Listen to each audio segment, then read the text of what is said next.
একের চেয়ে বেশি ব্যাট রয়েছে এবং ব্যাটগুলো আমার খুব কাছে রয়েছে, তাহলে যদি একের চেয়ে বেশি বোঝায় এবং আমার খুব কাছে থাকে তাহলে এক্ষেত্রে আমরা দিস ব্যবহার। এগুলি হয় থালা, একের চেয়ে বেশি থালা রয়েছে এবং থালাগুলো আমার খুব কাছে রয়েছে।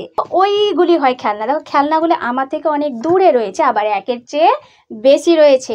আজকের ক্লাসটি শুরু থেকে শেষ অবধি দেখার পর ভালো লেগে থাকলে তোমরা প্লিজ আমাদের চ্যানেলটিকে লাইক, কমেন্ট ও সাবস্ক্রাইব করে দিও। কেননা তোমাদের এই ছোট্ট একটা লাইক, কমেন্ট ও সাবস্ক্রাইব পেলে আমরা অনেকটা অনুপ্রাণিত হব। Hello everyone, welcome to PD grammar school. আশা করি তোমরা সকলে সুস্থ রয়েছো এবং পিডি গ্রামার স্কুলের ক্লাসগুলি নিয়মিত প্র্যাকটিস করছো। আজকের ক্লাসে তোমাদের শেখানো হবে দিস, দ্যাট এবং দিজ, দোজের সঠিক ব্যবহার সম্পর্কে। তাহলে চলো এই সকল কিছুর ব্যবহার তোমরা এক এক করে শিখে নাও। তোমরা মনে রাখবে কোনো ব্যক্তি বা বস্তুর অবস্থান সম্পর্কে বোঝাতে দিস, দ্যাট, দিজ এবং দোজের ব্যবহার করা হয়। আর এই দিস, দ্যাট, দিজ এবং দোজের বাংলা অর্থ কি সেটা আগে জেনে নাও। দিস মানে এই আর দ্যাট মানে ওই। দিজ মানে এইগুলি আর দোজ মানে ওইগুলি। দিসের প্লুরাল ফর্ম হচ্ছে দিজ আর দ্যাটের প্লুরাল ফর্ম হচ্ছে দোজ। তাহলে চলো এখন আমরা এই দিস নিয়ে বিস্তারিত আলোচনা করি। যখন কোনো ব্যক্তি বা বস্তু কাছে থাকবে আর একটি মাত্র বোঝাবে, অর্থাৎ সিঙ্গুলার নাম্বার থাকবে, তখন তোমরা দিসের ব্যবহার করবে। আর বাক্যে দিসের ব্যবহার করার সময় তোমাদের এই গঠনটি মনে রাখতে হবে। তাহলে গঠনটি কি দেখে নাও। প্রথমে দিস, তারপরে ইজ, তারপরে এ অথবা অ্যান। যদি বাক্যে একটি মাত্র বোঝায় তাহলে এ অ্যান দেবে, না থাকলে দিতে হবে না। তারপরে দেখো রয়েছে নাউন। তোমরা জানো নাউন মানে কোনো ব্যক্তি বা বস্তু বা প্রাণীকে বোঝায়। দিসের ব্যবহার যাতে তোমরা আরও সহজভাবে বুঝতে পারো তার জন্য আমি তোমাদের কিছু এক্সাম্পল দিয়ে দিচ্ছি, তোমরা সেটা দেখে নাও। নাম্বার 1-এ দেখো, এই হয় একটি বই। তোমরা দেখতেই পাচ্ছ একটি বই। এই বইটা আমার একদম কাছে রয়েছে আর একটি মাত্র বই রয়েছে, তাহলে এক্ষেত্রে আমরা দিস ব্যবহার করব। তাহলে এই গঠন অনুযায়ী যদি আমরা এর ইংরেজি করি তাহলে কি হবে দেখে নাও। প্রথমে দেখো দিস বসাতে হবে। তাহলে দেখতেই পাচ্ছ এই মানে হচ্ছে এর ইংরেজি হচ্ছে দিস। তারপরে দেখো ইজ, এখানে দেখো হয়ের ইংরেজি হচ্ছে ইজ। তারপরে এ অথবা অ্যান, এখানে দেখো একটির ইংরেজি আমরা এ বসিয়েছি, তারপরে বইয়ের ইংরেজি হয়ে গেছে বুক। এখানে কেন এ হলো, কারণ দেখো বুকের যে বিটা রয়েছে সেটা কিন্তু কনসোন্যান্ট। তোমরা জানো কনসোন্যান্ট থাকলে এ বসে। তাহলে এই হয় একটি বই, এর ইংরেজি কি হলো? দিস ইজ আ বুক। তারপরে নাম্বার 2-এ দেখো, এই হয় একটি থালা। তোমরা দেখতেই পাচ্ছ একটি থালা, একটি মাত্র থালা এবং আমার খুব কাছে রয়েছে, এক্ষেত্রেও দিস ব্যবহার করব। তাহলে আবার এই গঠন অনুযায়ী যদি আমরা এর ইংরেজি করি তাহলে কি হবে? আবার দেখো এর ইংরেজি হচ্ছে দিস, তারপরে দেখো হয়ের ইংরেজি হচ্ছে ইজ, একটির ইংরেজি হচ্ছে এ আর থালার ইংরেজি হচ্ছে ডিশ। আবার ডিশের আগে এখানে দেখো এ হয়েছে। কেন এ হলো? কারণ ডিশের যে ডিটা রয়েছে সেটা হচ্ছে কনসোন্যান্ট, আর কনসোন্যান্ট থাকলে এ হয়। তাহলে এই হয় একটি থালা, এর ইংরেজি কি হলো? This is a dish. Number 3 দেখো, এই হয় একটি স্ত্রী। তোমরা দেখতেই পাচ্ছ একটি স্ত্রী আমার খুব কাছে রয়েছে এবং একটি মাত্র স্ত্রী রয়েছে, তাহলে আবার আমরা এখানে দিস ব্যবহার করব। তাহলে চলো আমরা এর ইংরেজি করে ফেলি। আবার দেখো এর ইংরেজি হয়েছে দিস, হয়ের ইংরেজি হলো ইজ, একটির ইংরেজি হলো অ্যান আর স্ত্রীর ইংরেজি হচ্ছে আয়রন। এখানে দেখো আয়রনের আগে অ্যান বসেছে। কেন অ্যান বসলো? কারণ দেখো আয়রনের যে আই সেটা কিন্তু ভাওয়েল, আর ভাওয়েল থাকলে কিন্তু অ্যান বসে। তাহলে এই হয় একটি স্ত্রী, এর ইংরেজি কি হলো? This is an iron. এরপর তোমরা দ্যাটের ব্যবহার জেনে নাও। যখন কোনো ব্যক্তি বা বস্তু দূরে থাকবে আর একটি মাত্র বোঝাবে, অর্থাৎ সিঙ্গুলার নাম্বার থাকবে, সেক্ষেত্রে আমরা দ্যাটের ব্যবহার করব। আর বাক্যে দ্যাটের ব্যবহার করার সময় তোমাদের এই গঠনটি মনে রাখতে হবে। তাহলে গঠনটিকে দেখে নাও। প্রথমে দেখো দ্যাট, দ্যাটের পরে ইজ, তারপরে এ অথবা অ্যান। এ অ্যান কখন বসাবো? বাক্যে যদি একটি মাত্র থাকে তাহলে এ অ্যান বসাবো, না থাকলে দিতে হবে না। তারপরে দেখো নাউন। নাউন মানে তোমরা জানো কোনো ব্যক্তি, বস্তু বা প্রাণীর নাম বোঝাবে। দ্যাটের ব্যবহার যাতে তোমরা আরও সহজভাবে বুঝতে পারো তার জন্য আমি তোমাদের কিছু এক্সাম্পল দিয়ে দিচ্ছি, তোমরা সেটা দেখে নাও। নাম্বার 1-এ দেখো, ওই হয় একটি বোতল। দেখতেই পাচ্ছ একটি বোতল, ওই হয় একটি বোতল। দেখো বোতলটি আমার চাইতে অনেক দূরে রয়েছে। আবার কটা বোতল রয়েছে? একটি মাত্র বোতল রয়েছে। তোমরা জানো যদি অনেক দূরে থাকে আর একটি মাত্র বোঝায় সেক্ষেত্রে দ্যাট ব্যবহার হবে। তাহলে এই গঠন অনুযায়ী যদি আমরা এর ইংরেজি করি তাহলে কি হবে দেখে নাও।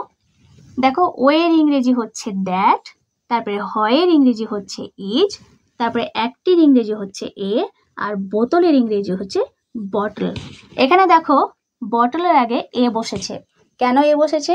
কারণ দেখো বটলের যে বি রয়েছে সেটা হচ্ছে কনসোন্যান্ট, আর তোমরা জানো কনসোন্যান্ট থাকলে এ বসে।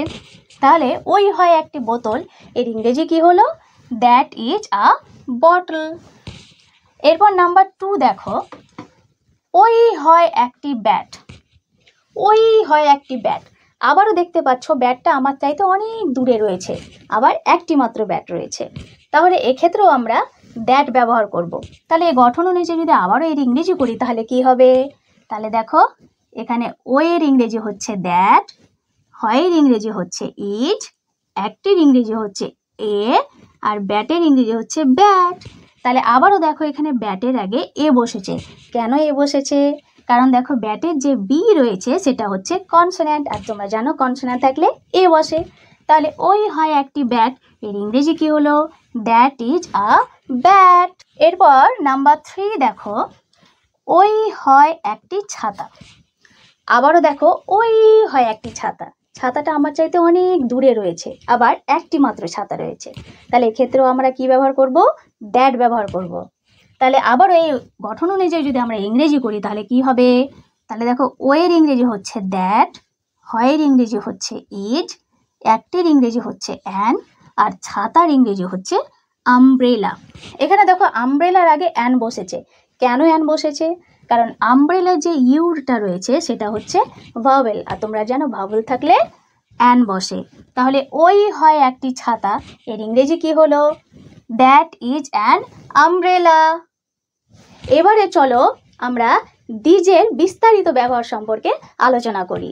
যখন কোনো ব্যক্তি বা বস্তু কাছে থাকবে আর একের চেয়ে বেশি বোঝাবে অর্থাৎ প্লুরাল ফর্ম থাকবে তখন দিজ ব্যবহার করবে। বাক্যে দিজ ব্যবহার করার সময় তোমাদের এই গঠনটি মনে রাখতে হবে। তাহলে গঠনটিকে দেখে নাও। প্রথমে দেখো বসবে দিজ, তারপরে বসবে আর, তারপরে বসবে নাউন। নাউন মানে তোমরা জানো কোনো ব্যক্তি, বস্তু বা প্রাণীর নাম বোঝাবে। এক্ষেত্রে নাউনের প্লুরাল ফর্ম বা বহুবচন হবে। দিজের ব্যবহার যাতে তোমরা আরও সহজভাবে বুঝতে পারো তার জন্য আমি তোমাদের কিছু এক্সাম্পল দিয়ে দিচ্ছি, তোমরা সেটা দেখে নাও।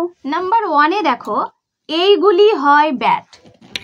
তোমরা দেখতেই পাচ্ছ এখানে ব্যাট রয়েছে, একের চেয়ে বেশি ব্যাট রয়েছে এবং ব্যাটগুলো আমার খুব কাছে রয়েছে। তাহলে যদি একের চেয়ে বেশি বোঝায় এবং আমার খুব কাছে থাকে তাহলে এক্ষেত্রে আমরা দিজ ব্যবহার করব। আর দিজ ব্যবহার করার সময় তোমাদের এই গঠন অনুযায়ী সেন্টেন্সগুলো ট্রান্সলেশন করতে হবে।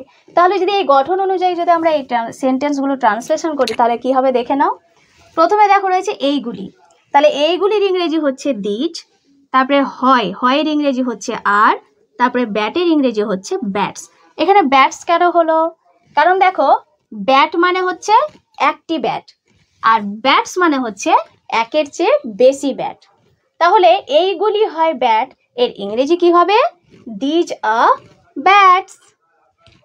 এরপর নাম্বার 2 দেখো, এইগুলি হয় থালা। দেখো এইগুলি হয় থালা, একের চেয়ে বেশি থালা রয়েছে এবং থালাগুলো আমার খুব কাছে রয়েছে। তাহলে এক্ষেত্রেও আমরা দিজ ব্যবহার করব।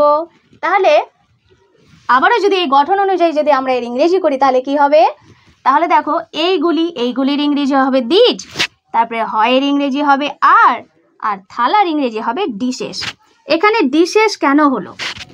কারণ দেখো ডিশ মানে হচ্ছে একটি থালা আর ডিশেস মানে হচ্ছে একের চেয়ে বেশি থালা। তাহলে এইগুলি হয় থালা, এর ইংরেজি কি হবে? These a dishes. এরপর নাম্বার 3 দেখো, এইগুলি হয় বই।